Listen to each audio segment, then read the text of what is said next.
Bueno, ¿cuántos están listos para la palabra de Dios? El viernes pasado nos compartían Maggie y Toño una reflexión acerca de cómo nosotros debemos afilar nuestra hacha, siguiendo con lo que comentaba el pastor. Y la hermana me dejó con una pregunta que me daba risa, y es que ella nos preguntaba el viernes, ¿cuántos se bañan diario? Y todos decían amén. A ver, vuelvo a preguntar esa pregunta, ¿cuántos se bañan diario? Y respóndele al que tiene a su lado.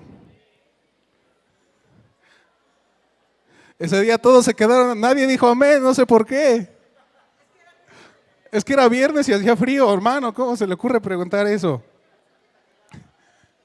Es que la hermana lo dijo bien segura, ¿verdad que todos nos bañamos diario? Y todos, sí, amén. Y bueno, por la fe, mi hermana preguntó eso, los tienen muy alta estima. La verdad es que huelen rico los hermanos porque usan Natura, hermano, no tanto porque... Y nos preguntaba eso, pero estaban hablándonos acerca de unas cosas que hay que hacer para afilar el hacha. Y, ¿sabe? Esta serie la comenzamos a mitad de otra serie. ¿Se acuerda que estábamos hablando de la alabanza y la adoración? Pero por el fin de año, por esta nueva temporada en nuestra cultura, en nuestra nación, en nuestro tiempo, abrimos este paréntesis para hablar de nuevas temporadas. Y hoy quiero cerrar esta serie. La pastora me pedía que hoy cerrara esta serie. Y vamos después las próximas semanas a continuar un poquito con lo de alabanza y adoración para también ir concluyendo esa serie. Entonces hoy voy a tratar de cerrar esta última parte de nuevas temporadas hablando de tal vez la más importante temporada de todas. Y es algo que quiero compartirles, tengo mucho en mi corazón esto desde hace unos días y es que es bien importante. Pero antes de llegar allá, porque ese mensaje va a ser el final. Antes de eso quiero celebrar con todos ustedes que hoy iniciamos Reset. ¿Cuántos de los que están aquí iniciaron hoy Reset? A ver, levanten su mano. A ver, levanten bien su mano, bueno, más bien como 4. Pero denles un aplauso a todos ellos que hoy iniciaron Reset. Qué bueno que hoy comenzaron eso. Es una nueva temporada para ellos, ¿verdad que sí? Es una nueva temporada de estudio, pero déjenme decirles algo a todos los que hoy iniciaron Reset. Déjenme profetizarles. En un par de semanas o en unas 3, 4 semanas, muchos de ustedes van a empezar a encontrar que tienen muchos pretextos para no continuar. Muchos de ustedes van a empezar a decir, es que los niños, es que no me da tiempo de estudiar, es que tengo mucho trabajo. Desde aquí yo se lo estoy profetizando que eso es lo que le va a pasar. Pero de aquí que usted tiene que agarrarse de esta palabra que le voy a decir ahorita. Esfuércense y sean valientes. Voltea con una persona que tienes a tu lado y dile, esfuérzate y sé valiente. ¿Sabes por qué está esa palabra en la Biblia de esforzarse? ¿Por qué piensan que la Biblia nos dice esfuérzate? ¿Porque la cosa iba a ser fácil? ¿Porque siempre iba a haber ánimo? ¿Porque siempre todo, Dios preparó el camino y todo se dio perfectamente? ¿Creen que eso pasa? Esto no pasa. Por eso la Biblia dice, esfuérzate y sé valiente. ¿Saben cuándo necesitan valor? Cuando todo esté bonito y todos estén de tu lado y todas las cosas estén de color de rosa, ahí necesitamos valor. ¿Cuándo? Cuando hay dificultades, cuando hay algo que viene que se te va a poner, cuando viene una circunstancia difícil, ahí es cuando necesitamos valor. Por eso necesitan ustedes esforzarse y ser valientes. Desde aquí se los profetizo. No quiero que los que hoy iniciaron Reset en 2 semanas, es que no tenía con quién dejar a mi niño. Es que hermano, me dio una gripa, hermano, y no quería ir a contagiar a los hermanos. Y ya empiezan a poner una de pretextos. Desde aquí les vuelvo a repetir y la iglesia diga conmigo, esfuérzate y sé valiente. ¿Vale? ¿Lo toman o no lo toman? Amén. Bueno, hoy empezamos eso y lo celebramos con todos ellos, también con todos los demás grupos que están en curso.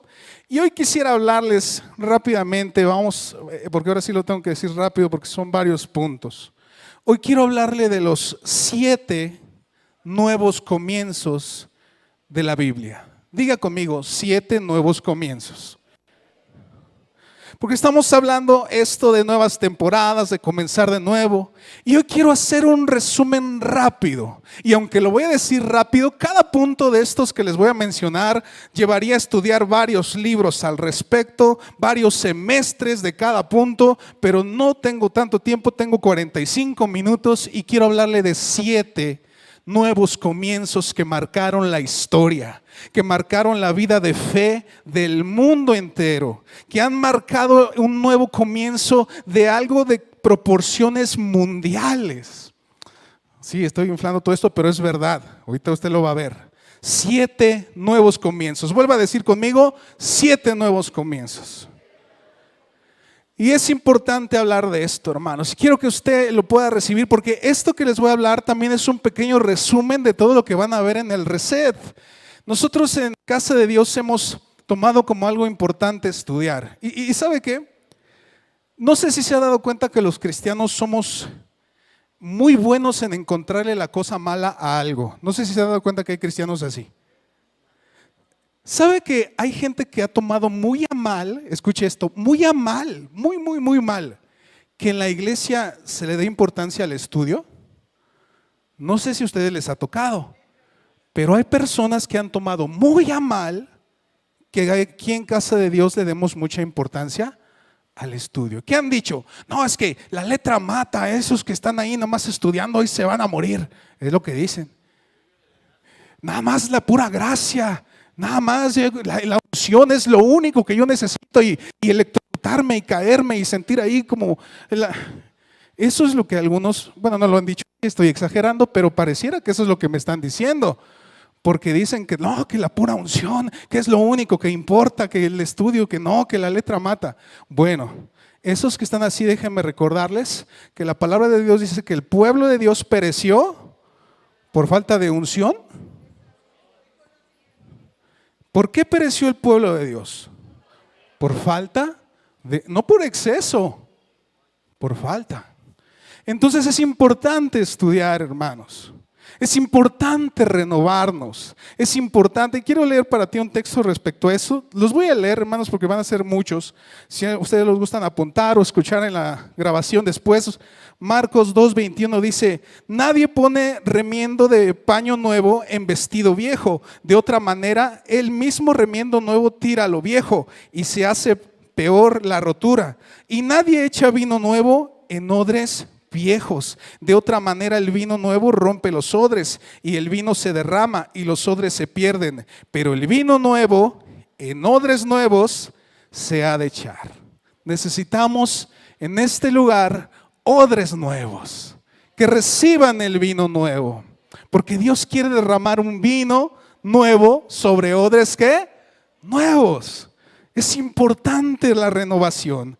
Quiero leer también Isaías 43:19 que dice: he aquí yo hago cosa nueva. Diga conmigo, nueva.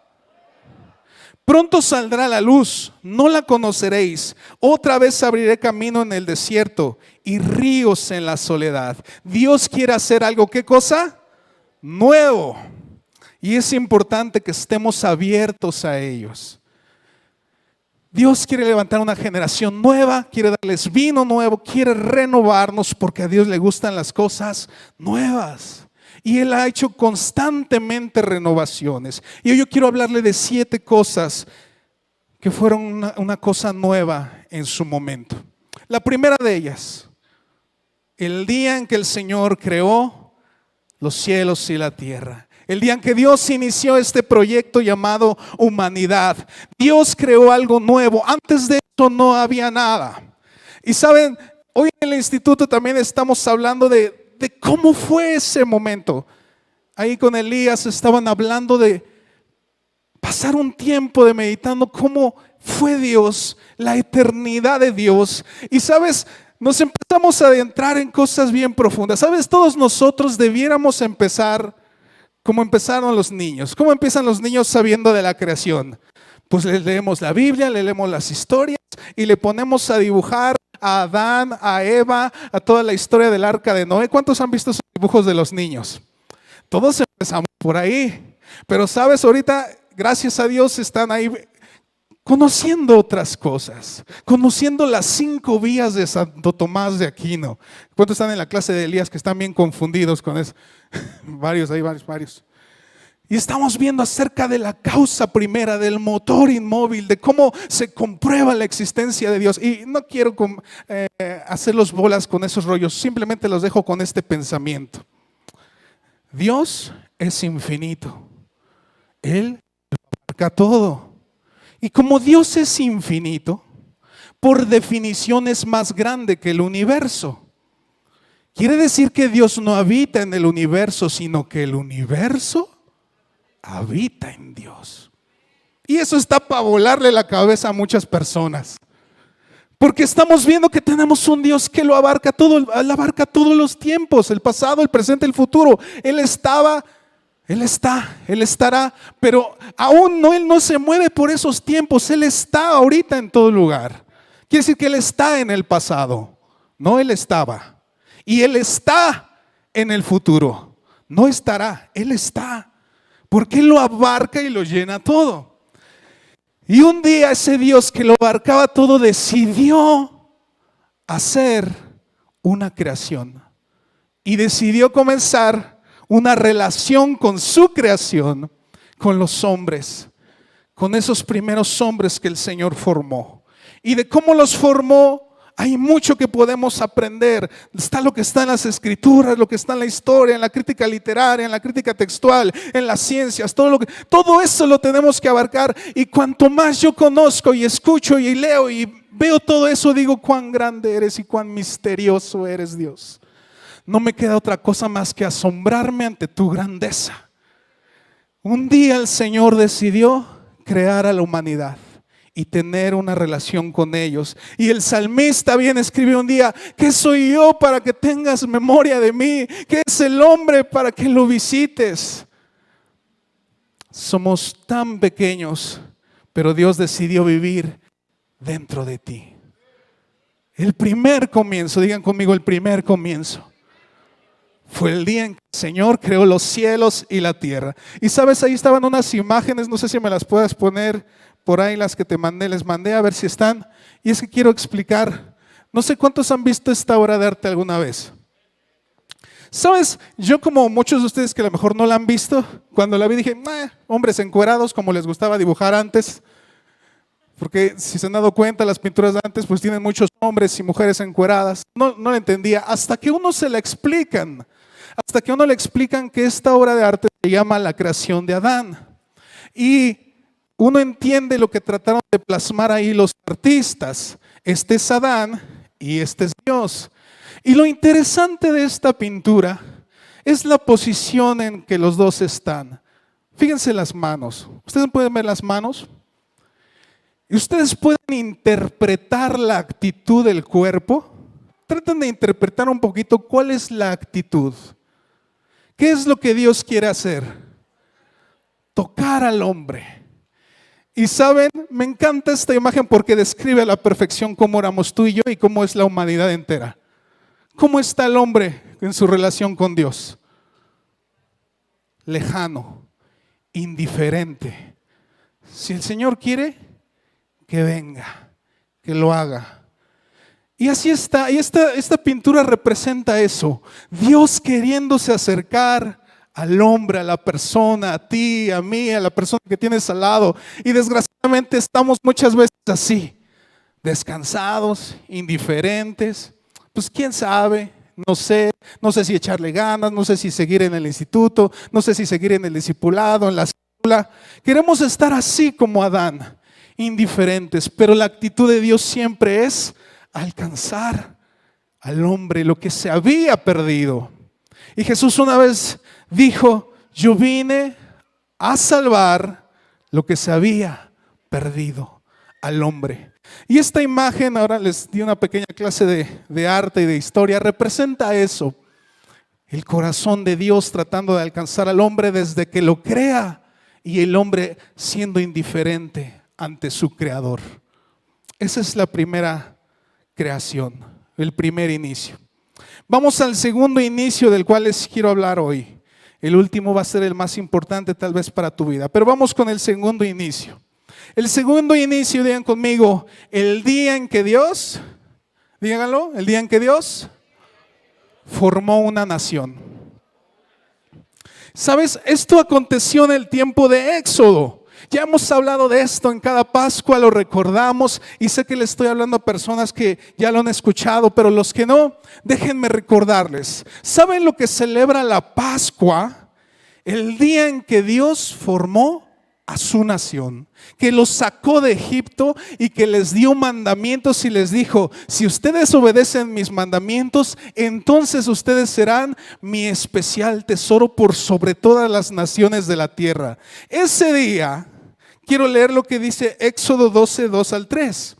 Tal vez algunos de ustedes hayan escuchado las semanas pasadas, de repente lo comentaba la pastora, el pastor, que decían que este calendario no es nuestro calendario, que Dios se rige por otro calendario. ¿Cuántos lo escucharon?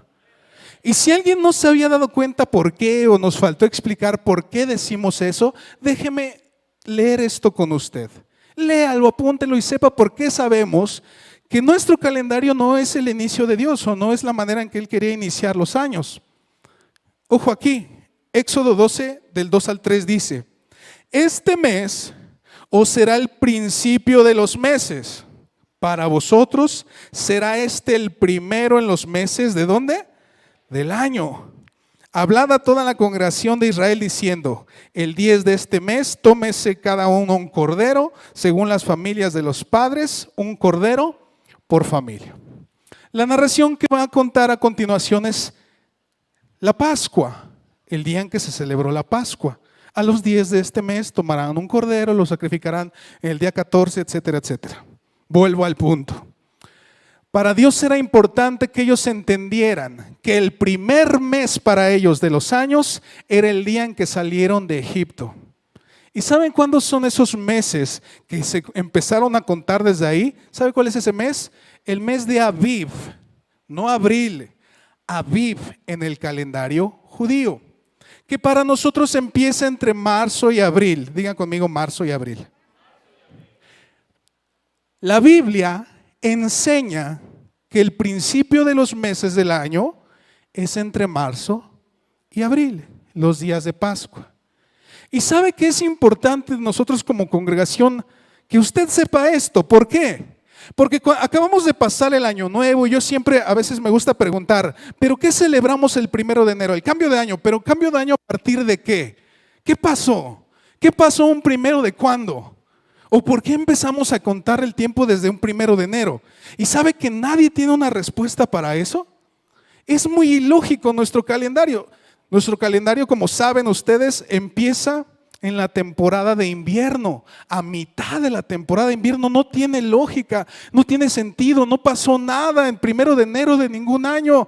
Bueno, algo que sea importante que de ahí se haya arrancado el calendario. Por eso nosotros, dice el pastor, dice la pastora, este no es el calendario de Dios.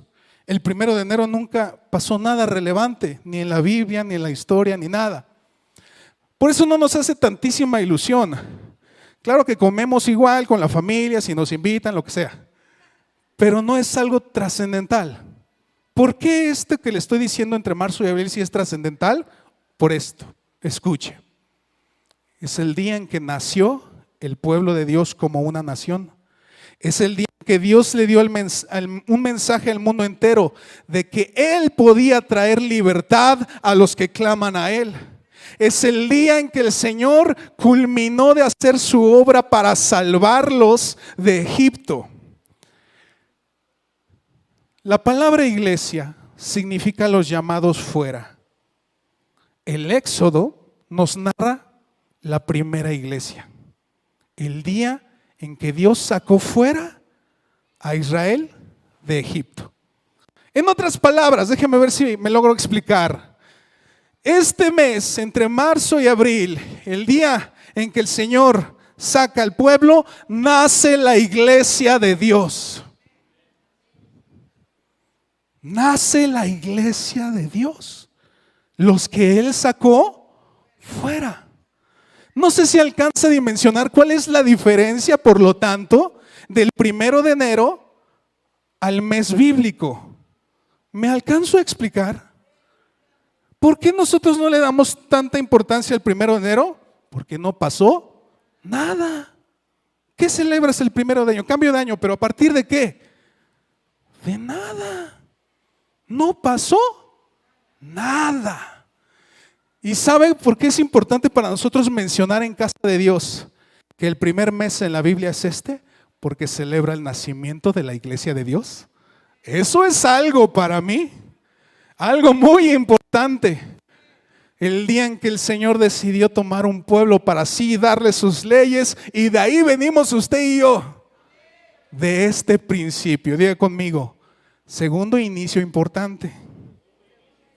¿Cuál fue el primero?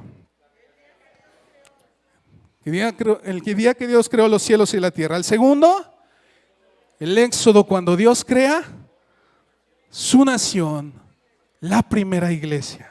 Vamos con el tercero, ¿me sigue? Dentro de todo lo que hemos estado viendo en el instituto, hemos visto todo el proceso, un largo proceso, un proceso donde después de que Dios creó una nación, estuvo ahí Moisés, le hereda el lugar a Josué, Josué entra a la tierra prometida, empieza en el tiempo de las conquistas, después pasamos al tiempo de los jueces, las batallas que hubo ahí, hasta que llegamos a Samuel, donde él unge al primer rey que es Saúl, después David, después Salomón, después donde el reino se parte en dos y vienen todos los reyes de las dos casas de Israel. Después de esa historia termina con el cautiverio, algo muy importante que pasó en la historia, de lo cual hemos abundado mucho ahí en mi clase. Terminando el cautiverio, que fue el juicio de Dios para Israel y para Judá, viene el nuevo comienzo, que es el tercero que vamos a ver ahorita. El día en que Dios levanta a dos hombres muy importantes, tan importantes que hoy los quiero mencionar a este nivel, tanto al nivel de la creación, tanto al nivel cuando Dios crea la iglesia, levanta a Moisés. Ahora quiero mencionar a estos dos hombres que nunca les damos mucha importancia. Diga conmigo, Esdras y Nehemías. ¿Qué es lo que pasa con estos hombres que los pongo a este nivel? Esto requiere una clase muy larga, yo sé que sí. Pero quédese con esto ahorita, no me crea, vaya a estudiar. Gracias a ellos existe la Biblia. ¿Qué estoy diciendo? Gracias a Esdras, él recopila toda la historia de la Biblia. A ver, ¿cuántos traen su Biblia? Tómela tantito y levántela tantito. No sé si tú sabías que tú tienes una Biblia gracias a un hombre llamado Esdras, que fue el encargado de hacer la primera compilación del primer canon. Gracias a él se funda el judaísmo. Diga conmigo, judaísmo. Antes de él nadie se llamaba judío. Tenías, los que eran de Judá eran judaítas. Gracias a él nace una religión con dogmas, con escritura, con un canon, con una estructura. Gracias a un hombre llamado Esdras y a otro hombre llamado Nehemías. ¿Sabe qué hizo Nehemías? Sé que sí, pasaron cuántos meses hablando de las puertas. ¿Qué es lo que hizo Nehemías? Reconstruyen las murallas, las puertas, las vuelven a reedificar, todo eso que había sido derrumbado por los invasores, por los asirios, por Babilonia. Ellos lo vuelven a poner en pie y reconstruyen el templo. Diga conmigo, templo de Dios. Ese templo donde Jesús estuvo fue reconstruido por Nehemías y la Biblia fue recopilada por Esdras. Si hubo una fe en Israel importante, fue gracias a dos hombres. ¿Cómo se llamaron? Esdras y Nehemías.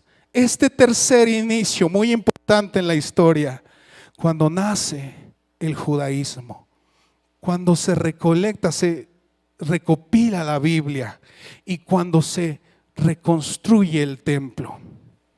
Es muy importante entender este inicio. No vamos a entender el ministerio de Jesús, el contexto de Jesús, todo lo que estaba alrededor de Jesús, si no entendemos cómo nació todo esto, por qué había fariseos, por qué había saduceos, de dónde salieron ellos, de dónde salieron los esenios. Todo eso empieza con Esdras y Nehemías. Cambian la historia para siempre. Entonces, el tercer gran inicio, ¿Cuál es? ¿Qué me entendieron? La reconstrucción del templo, la recolección de los libros de la Biblia. Vamos con el cuarto, ¿me va siguiendo? Después de todo este tiempo hubo algo que se llamaba 400 años de silencio.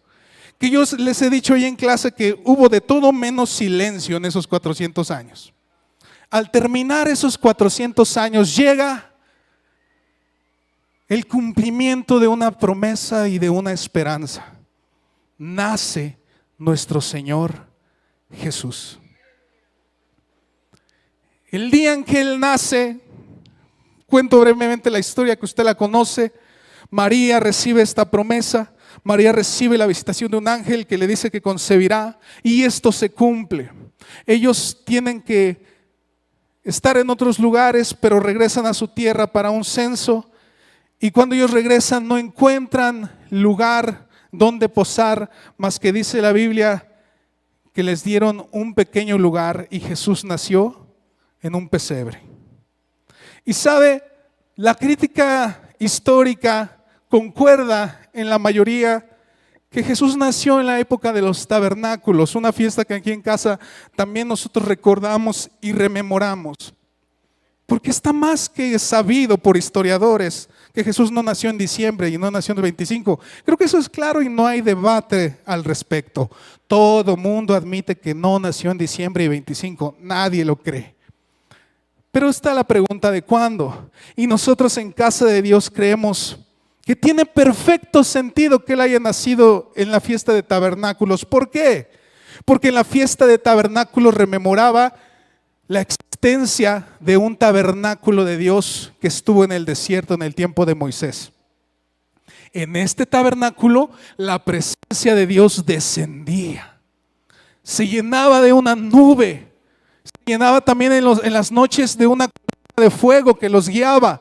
Este tabernáculo recibía la gloria de Dios. ¿Por qué nos hace perfecto sentido que Jesús haya nacido en la fiesta que rememoraba eso? Porque nuevamente Dios vino a llenar uno de esos tabernáculos. El día en que nació Jesús se hizo carne y habitó entre nosotros. Para mí es tan importante recordar que hubo un nuevo inicio cuando el Hijo de Dios vino a la tierra. Y sabe que esto que nosotros decimos ya no lo sabemos de memoria, lo hemos dicho. En ese tiempo le partía la cabeza a todo el mundo, porque los dioses de ese tiempo habitaban arriba, no tenían con los humanos nada que ver más que darles órdenes, gobernarlos, etcétera, etcétera. Pero Jesús, aquel que decía ser el Hijo de Dios, vino al mundo a sufrir. Predicó, enseñó, sanó, levantó paralíticos, dio vista a los ciegos, le dio de comer a las multitudes, les mandó instrucciones a tener misericordia, les amó, les sanó, y al final de su ministerio dio su vida, sufrió. Y gracias a Él, un puñado de judíos reconocieron que Él era el Hijo de Dios. Y ahora empieza el tiempo de la cruz. Díganme en qué año vivimos.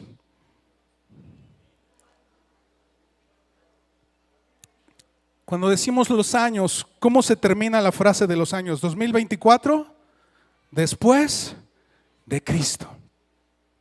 Este es el cuarto inicio más importante que tú tienes que conocer de la historia. El día en que Jesús vino, nació, se encarnó, y después en su ministerio Él nos dio la palabra de Dios bien explicada. Como Dios quería que fuese expuesta, Él la enseñó así.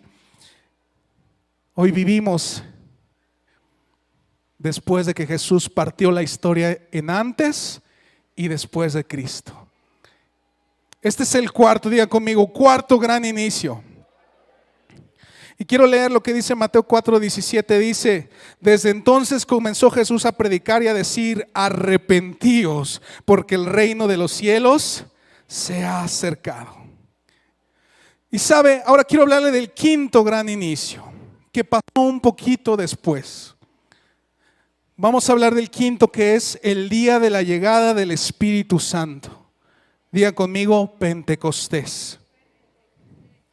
Voy a leer lo que dice Hechos 2 del 1 al 4. Síganme ahí en la lectura. Dice: cuando llegó el día de Pentecostés, estaban todos como unánimes, juntos, y de repente vino del cielo un estruendo como de viento recio que soplaba, el cual llenó toda la casa donde estaban sentados, y se les aparecieron lenguas repartidas como de fuego, asentándose sobre cada uno de ellos, y fueron todos llenos del Espíritu Santo, y comenzaron a hablar en otras lenguas según el Espíritu les daba que hablasen. Cuando Jesús se va, después de que Él resucita, es llevado a los cielos y les dice: no se vayan, esperen la promesa en Jerusalén. Y ellos están ahí precisamente en un día nuevamente de una fiesta solemne, de la fiesta de Shavuot, en griego nombrada como Pentecostés. Y ese día algo pasó. Dice la Biblia que todos estaban juntos, unánimes, reunidos en oración. Y a mí me gusta pensar cómo sería ese momento. Trate de imaginárselo conmigo. Aquí en la iglesia, si fuera ese lugar donde todos estuviéramos unánimes. ¿Cómo estaríamos? Unánimes. Todos orando. Todos buscando la presencia de Dios. ¿Sabe que cuando una iglesia está unánime, en un mismo sentir, algo puede pasar? Cuando la iglesia de Dios se pone de acuerdo en hacer algo, algo pasa porque pasa. Hermano, yo te quiero hacer una exhortación. Cuando estemos aquí haciendo algo todos juntos, hay un llamado a todos orar. ¿Qué es lo que tenemos que hacer? Todos orar. Y cuando decimos vamos a alabar al Señor, unos al baño y otros allá afuera y otros a platicar allá en la cocina. ¿Creen que así va a funcionar esto? Yo sé, hermanos, muchos de ustedes vienen primeras semanas, meses. Yo sé, ustedes están aprendiendo. Simplemente únanse. Pero hay de aquellos que tienen 3, 4, 5, 8 años y en la alabanza están indiferentes. La Biblia dice estando unánimes, juntos. Y decimos todos orando y todos orando. Todos escuchando la palabra de Dios y 5 durmiendo y 8 que se van, que les da diarrea. No pasa así aquí, ¿verdad?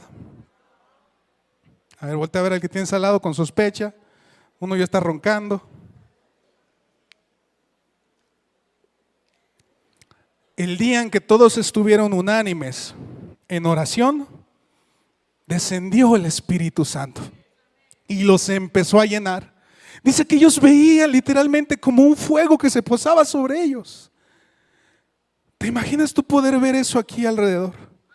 El fuego de Dios posándose sobre el que tienes al lado, atrás. ¿Y por qué? Porque estaba unánime en oración. Estaba unánime en un clamor. Y tú también estabas unánime en un clamor y empieza a pasar algo. El Espíritu Santo llega a posar sobre la iglesia para quedarse para siempre. Antes de eso, en el Antiguo Testamento leemos que el Espíritu Santo venía, se iba, levantaba un hombre, un profeta y se iba. Pero en el Nuevo Pacto dice que el Espíritu Santo llegó para quedarse. Llegó para quedarse a tu lado. O mejor dicho, a quedarse dentro de ti.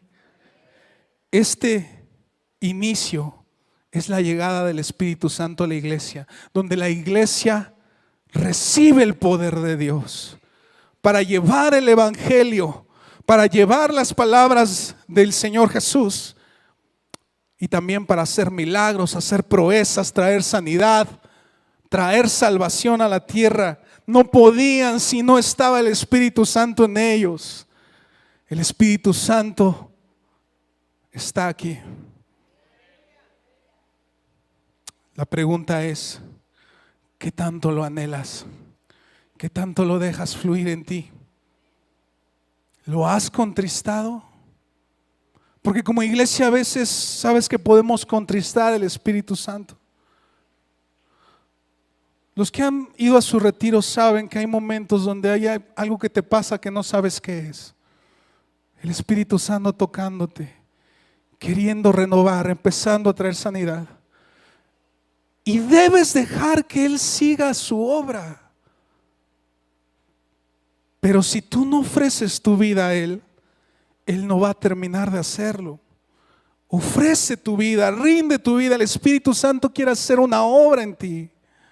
¿Sabes por qué mucha gente se desanima en el transcurso de su vida? Porque no han dejado que el Espíritu Santo los lleve, los llene, los capacite. Y vez tras vez aquí en esta iglesia y en tantas otras oímos de gente que dice que se desanimó, que andaba fría espiritual. ¿Saben por qué? Porque dejaron apagar el don de Dios del Espíritu Santo que estaba en ellos. No dejes apagar ese fuego. Aviva ese fuego. Dile que tienes al lado, aviva el fuego, hermano.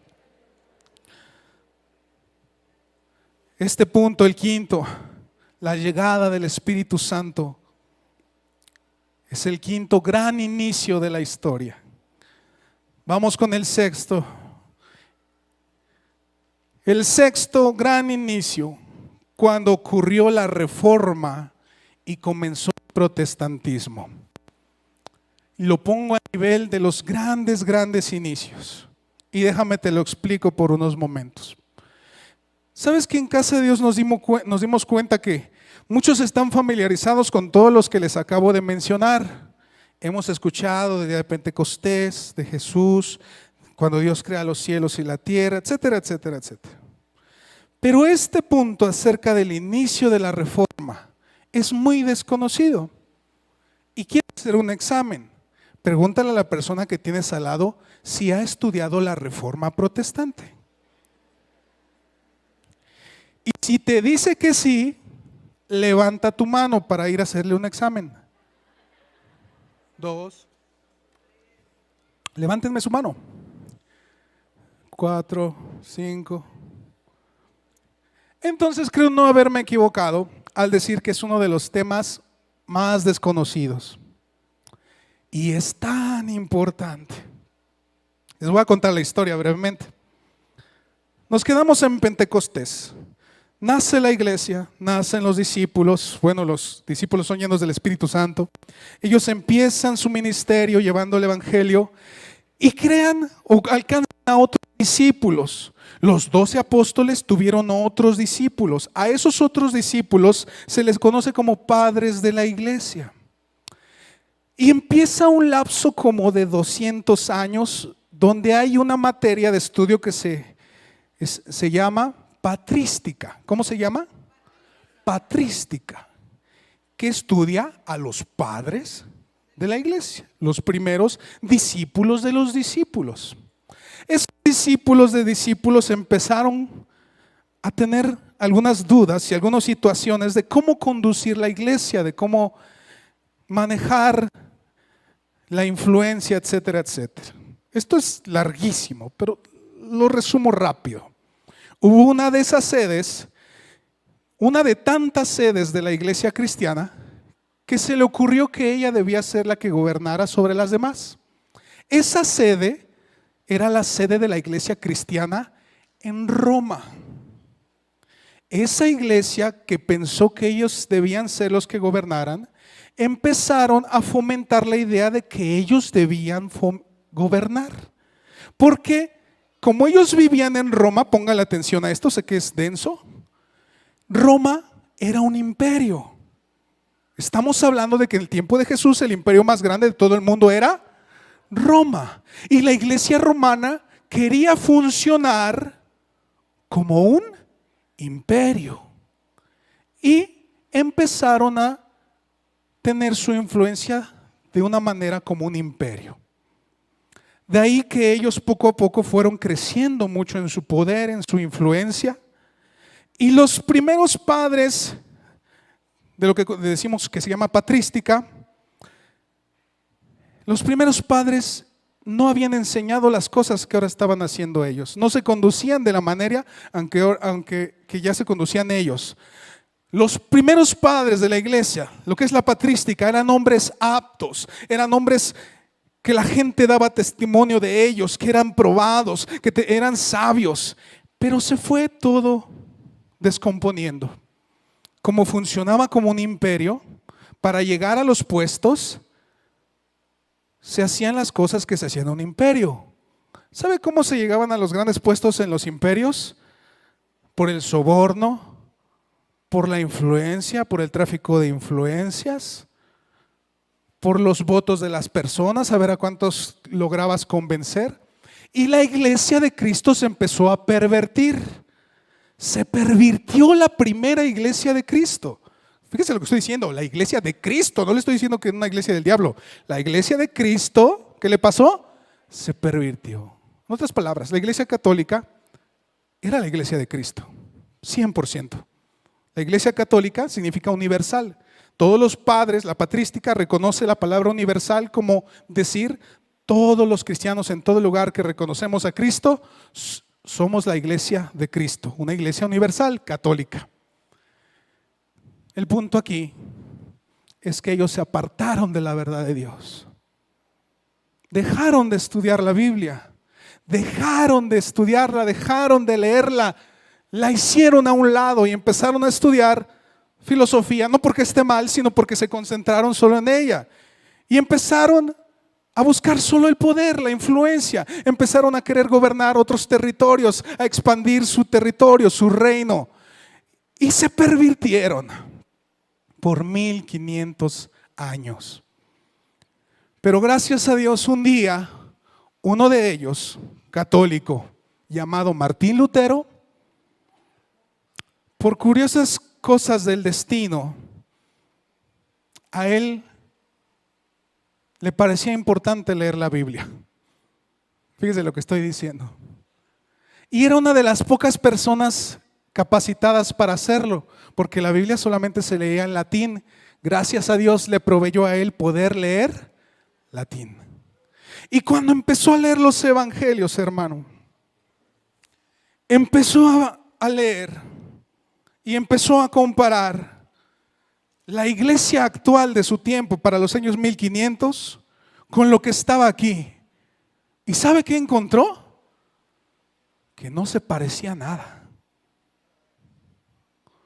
Empezó a leer aquí y buscar dónde estaba lo que la iglesia estaba practicando. En su tiempo se practicaba algo que se llamaba indulgencias plenarias.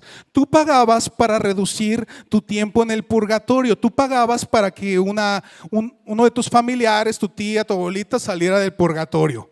O tú mismo, con dinero pagabas para eso. Y él empezó a leer aquí. Puso la lupa y se dio cuenta que no venía eso por ningún lado. Empezó a darse cuenta de tantas cosas.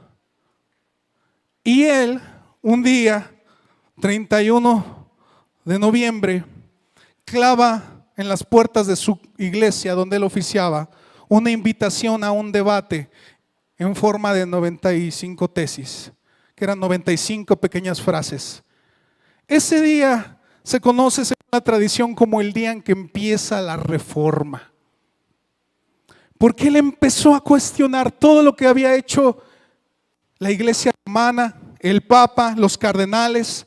Cuenta la historia que cuando él fue a Roma, fíjense cómo él fue a Roma, la sede del catolicismo, él iba con expectación porque él había escuchado tanto de Roma, no, y que Pedro, los huesos de Pedro ahí en Roma y todos los santos son venerados en Roma. Él iba con una expectación porque él creció así, creció en esa religión, con esa alegría de ir a la ciudad, sede de su fe. Y cuando él va a Roma y empieza a ver que los clérigos iban a buscar prostitutas, empieza a ver que las monjas tenían relaciones sexuales ilícitamente, empezó a ver la corrupción, empezó a ver las drogas, los vicios, el alcoholismo del clero, vio todo lo que el papa había hecho, toda la sangre que había derramado, todo lo que se había construido con sangre, con dinero.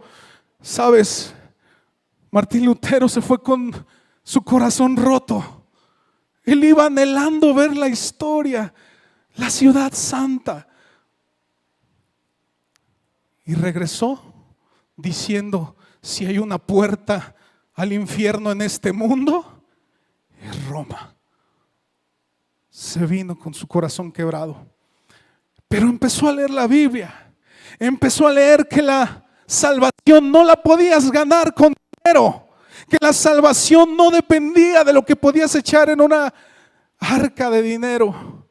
Empezó a leer que la salvación es por gracia, que Jesús dio su vida y solamente hay un requisito: cree en el Evangelio y serás salvo tú y tu casa. Él empezó a leer aquí que no hay obra que tú y yo podamos hacer para ganarnos el favor de Dios. Él nos lo regaló por gracia. Solo créelo, abrázalo. Y él encontró esta verdad aquí que le cambió la vida. Y empezó a cuestionarse cosas y empezó a compartirla con sus alumnos, porque él era maestro de universidad. Y empezó un pequeño movimiento con un salón. Y luego sus clases se hicieron famosas, llegaban de otros lugares a escucharlo. Y poco a poco fue levantándose su fama de este hombre que cuestionaba la enseñanza de la iglesia. Un día la Iglesia Católica se dio cuenta de la influencia de este hombre y dijo: necesitamos pararlo porque nos está arruinando el negocio. Y empezaron a contraer un juicio, del cual gracias a Dios, Dios lo libró. Y empezó el movimiento de la Reforma. Yo quiero decirte algo, hermano. Martín Lutero no fue perfecto. No te puedo decir que era un hombre sin defectos, no. Pero descubrió verdades en la palabra de Dios por las cuales dio su vida. Gracias a él hubo una separación de la iglesia romana. La historia es larguísima, pero empiezan a darse las denominaciones: los luteranos, los anglicanos, presbiterianos. Los calvinistas no es tanto una denominación, sino una escuela de pensamiento, pero empiezan a darse las denominaciones. Recientemente, hace 100 años, empezó la denominación pentecostal, de la cual ustedes y yo también heredamos muchas cosas, Casa de Dios, porque el apóstol Martín pertenecía a un ministerio llamado End Times Ministry, que viene precisamente de California, donde nace también el pentecostalismo actual. Después hemos pasado por muchas etapas: la segunda ola del pentecostalismo, hasta la ola donde estamos ahorita, que sería la tercera ola del pentecostalismo, etcétera, etcétera. No les quiero hacer bolas con esto, simplemente les digo: hubo un inicio con Martín Lutero, de la cual nosotros heredamos muchas cosas y muchas veces no las conocemos como cristianos. Y ahora quiero hablarte ya del final. Quiero que me apoyen acá en el piano. El séptimo gran inicio. Hoy yo quiero hablarte y terminar este momento hablándote del único inicio que de verdad te cambia la vida. El día en que tú naciste de nuevo. O hacerte la pregunta: ¿cuándo naciste de nuevo? Yo quiero que por un momento te preguntes si recuerdas ese momento que te marcó tanto la vida como para nunca más volver atrás. El día en que naciste de nuevo. Yo quiero preguntártelo una vez más, sin que me respondas a las personas. La pregunta es: ¿ya naciste de nuevo? Vuelvo a insistir, no quiero que me respondan en voz alta, porque hay muchos que tal vez no puedan responder a esto de una manera satisfactoria. ¿Ya naciste de nuevo? Quiero leer para ti lo que dice Juan 3, del 3 al 7. Respondió Jesús y le dijo: de cierto te digo, que el que no naciere de nuevo no puede ver el reino de Dios. Nicodemo le dijo: ¿cómo puede un hombre nacer siendo viejo? ¿Puede acaso entrar por segunda vez al vientre de su madre y nacer?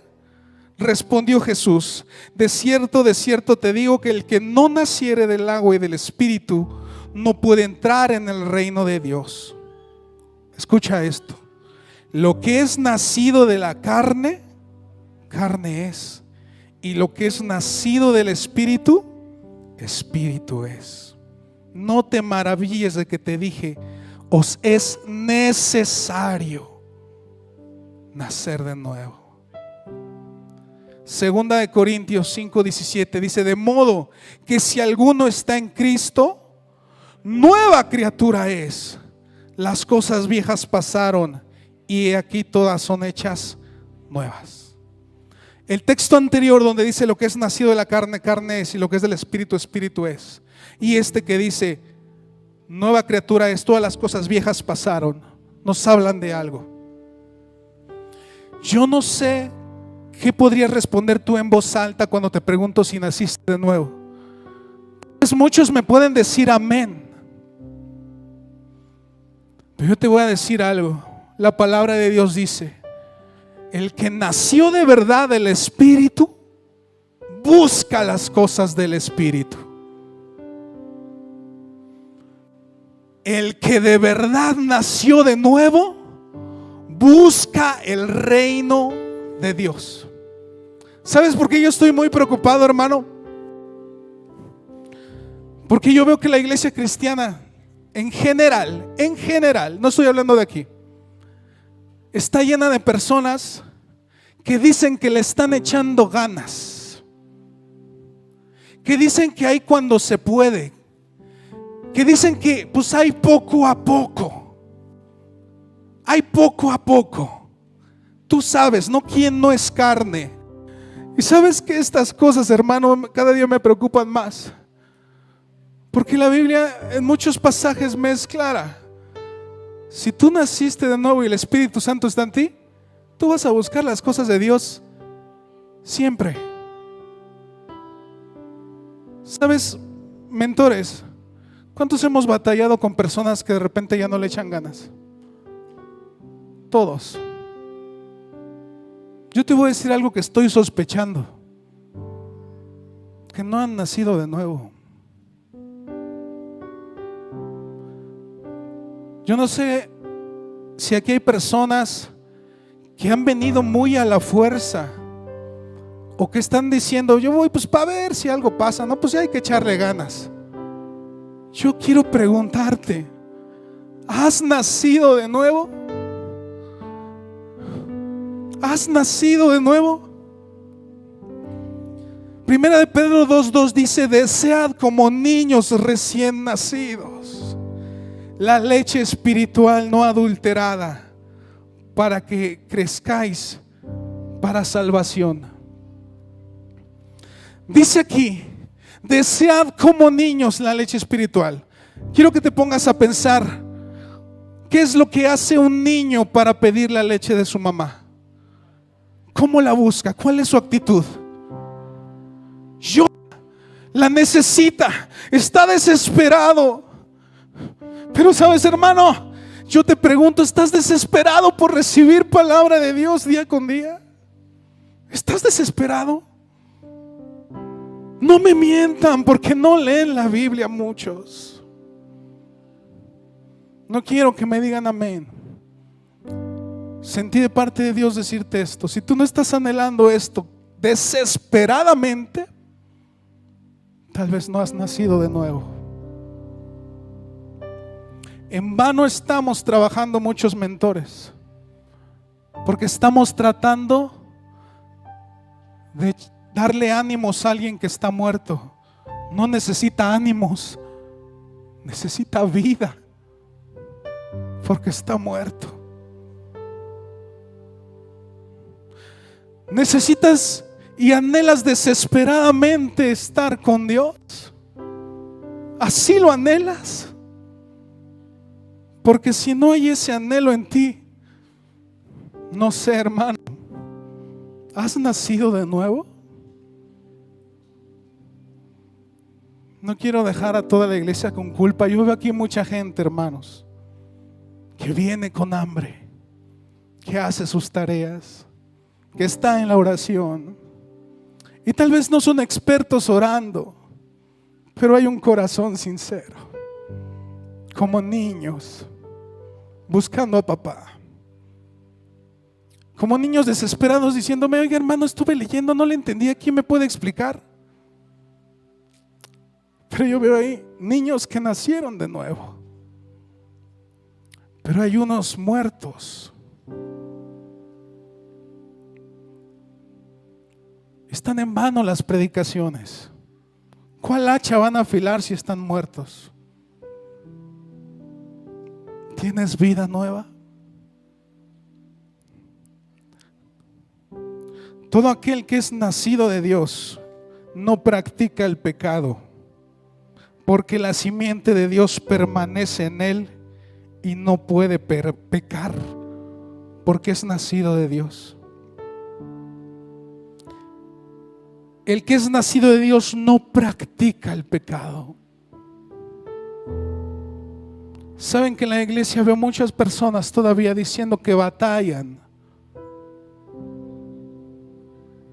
con algo por años.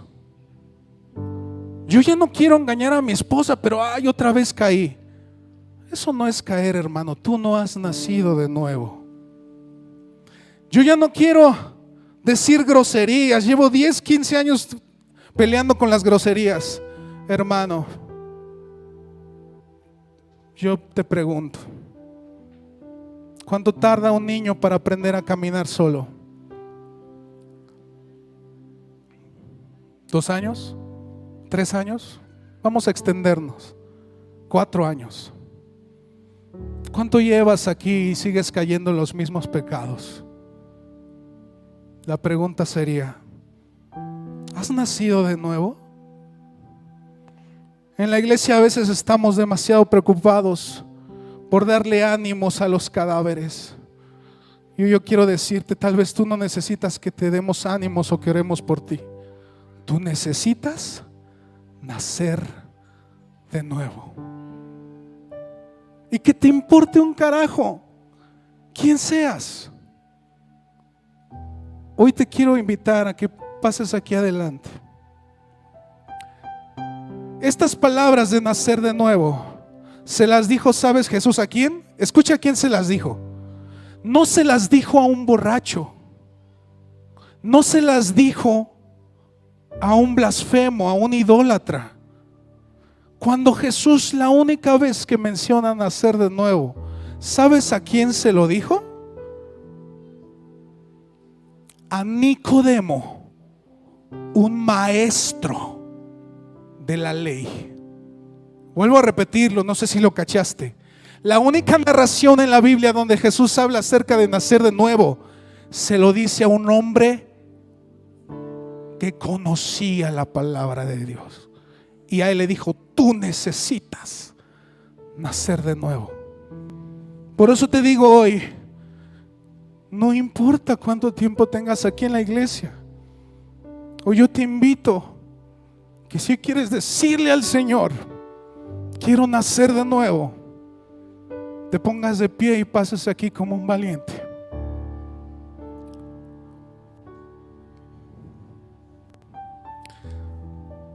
De lo contrario, puedes vivir engañado, pero hoy puedes recibir vida. Hoy puede ser el día en que tú te acuerdes cuando le pediste al Señor, ven a mi vida, dame vida, quiero dejar de estar muerto. Tú estás batallando con tu orgullo y dices, yo llevo mucho aquí, ¿cómo me voy a parar? No importa lo que digan los hombres, tú necesitas nacer de nuevo. Sobre tus rodillas, empieza a decirle al Señor, hoy yo quiero nacer de nuevo. Te voy a invitar que no esperes que muchos vayan a orar por ti. Es tú con Dios. Dile al Señor, ¿cómo has estado hasta ahorita? ¿Cada cuándo te desanimas? ¿Cada cuándo ves lo malo en las personas? ¿Cuánto sigues batallando con ese pecado? Dile al Señor, yo quiero nacer de nuevo. Dame vida. Estoy muerto. Sigo batallando con lo mismo. Todavía tengo rencor, tengo tristeza. Sigo pensando las mismas cosas. No he podido vencer esto en mi pensamiento, en mis hábitos. O yo quiero nacer de nuevo. Vamos, empieza a clamar y a decirle al Señor: dame vida. Díselo: dame vida, Dios. No quiero estar lejos de ti.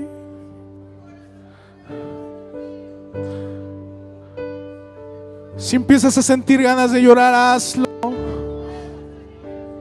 Hazlo. Y si no tienes ganas de llorar, dile al Señor: quebranta mi corazón, que no estoy sintiendo el dolor. No estoy sintiendo la carga por el pecado. Hoy ven a darnos un nuevo corazón, Señor. No queremos ser cristianos nominales. Cuando tú vengas, queremos, Señor, estar listos. Y si vienes antes por mí, si hoy tuviese que partir, quiero tener la seguridad de que estaré contigo. Jesús, perdona mis pecados.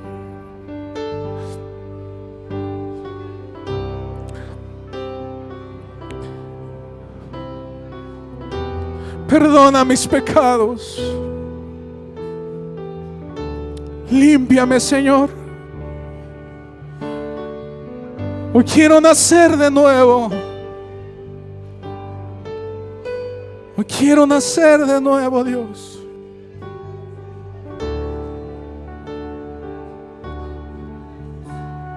Sí, Señor.